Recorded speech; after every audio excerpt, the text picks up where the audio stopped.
प्रत्येक व्यक्ति भावती जे भगवान कहीं दुख कष्ट को दूर करूना, कारण भगवान चाहिए आमर समस्त दुख कष्ट दूर हो पार भी भगवान आम कथा कहीं शुणुना। तो यही कथा को आज आम जाना। भगवान चाहिए प्रत्येक व्यक्तिर दुख दूर करें, पाखरे एति शक्ति अच्छी सामर्थ्य अच्छी, से चाहिए सबकि करें, आमर प्रत्येक मनस्कामना को पूरण करें, आम जीवन समस्त दुख कष्ट को दूर करें। ले भगवान कहीं दुख दूर करूना, कारण आमर कर्म अनुसार आमको ये जन्म मिली, आम कर्म अनुसार आमको तार फल मिलू।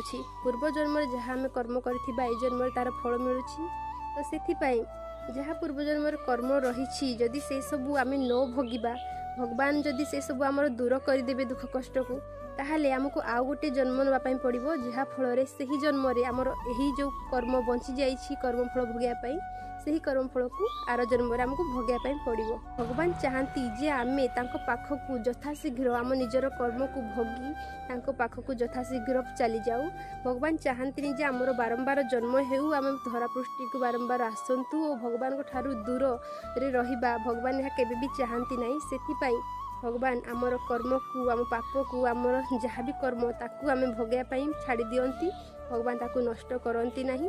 जदि आपण नामजाप करुछंती ताहाले भगवान कर विशेष आशीर्वाद आपनक उपर रहिबो, जहाँ फल रे आपण जीवन रे आसुथबा दुख कष्ट को सहया पाई आपनक शक्ति मिलिबो। सेथिपाई आप प्रतिदिन नामजाप करंतु और भगवान को केबे भी दोष दियंतु नहीं। हरे कृष्णा, हरि बोल।